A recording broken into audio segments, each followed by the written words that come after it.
अगर जिंदगी को जिंदा बनाना है तो प्रॉब्लम्स फेस करने के लिए तैयार रहो, और जिंदगी को मुर्दा बनाना है तो जहां पर हो वहीं पर पड़े रहो। मैंने सुना है कि एक बगीचे में एक छोटा सा फूल था, एक घास का फूल, जो एक दीवार की ओट में दबा हुआ जीता था। कई तूफान आते लेकिन उसका कुछ नहीं बिगाड़ पाते, क्योंकि वो ईंटों से बनी एक मजबूत दीवार की आड़ में था। बरसात आती लेकिन वो भी उसे जमीन पर नहीं गिरा पाती, क्योंकि वो घास का फूल पहले से ही जमीन पर था। उसके पास ही में फूलों का एक बगीचा था। एक दिन उस घास के फूल ने भगवान से प्रार्थना की कि कब तक मैं घास का फूल बना रहूंगा।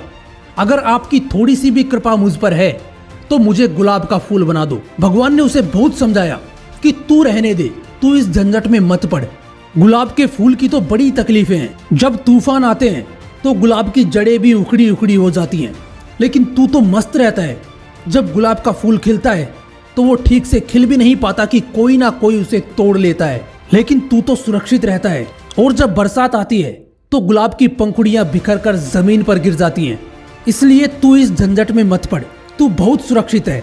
उस घास के फूल ने कहा कि मैं बहुत दिन सुरक्षा में रह लिया, अब मुझे झंझट झेलने का मन करता है, मुझे चुनौतियों का सामना करना है। आप बस मुझे भी गुलाब का फूल बना दो, सिर्फ एक दिन के लिए ही सही, 24 घंटे के लिए ही सही। आस पड़ोस के घास के फूलों ने उसे समझाया कि इस पागलपन में मत पड़। हमारा अनुभव कहता है कि हम जहाँ हैं बड़े मजे में हैं।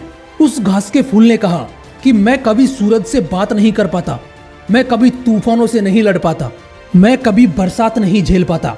तो उसके पास के फूलों ने कहा कि पागल, जरूरत क्या है, हम ईंटों की आड़ में आराम से जीते हैं। ना धूप हमें सताती है, ना बरसात हमें सताती है, और ना ही तूफान हमें छू सकता है। लेकिन वो घास का फूल नहीं माना और परमात्मा ने उसे वरदान दे दिया।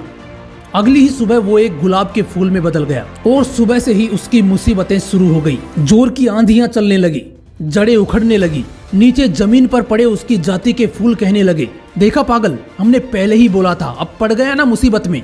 दोपहर होते होते सूरज ने अपनी तेजी दिखाई, वो गुलाब का फूल कुम्हलाने लगा था। बरसात आई तो पंखुड़ियां नीचे गिरने लगी, और कुछ देर बाद जोर की आंधी और बरसात की वजह से उसकी जड़ें उखड़ गई।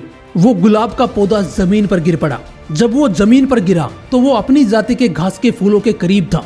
उन फूलों ने कहा कि पागल, हमने पहले ही कहा था, तुमने बेकार में ही अपनी जिंदगी गंवाई है, बेकार में ही मुसीबतें पाल ली। हमारी पुरानी सुविधा थी, माना कि पुरानी मुश्किलें थी, लेकिन सब आदि था, परिचित था, साथ साथ जीते थे, सब ठीक थे।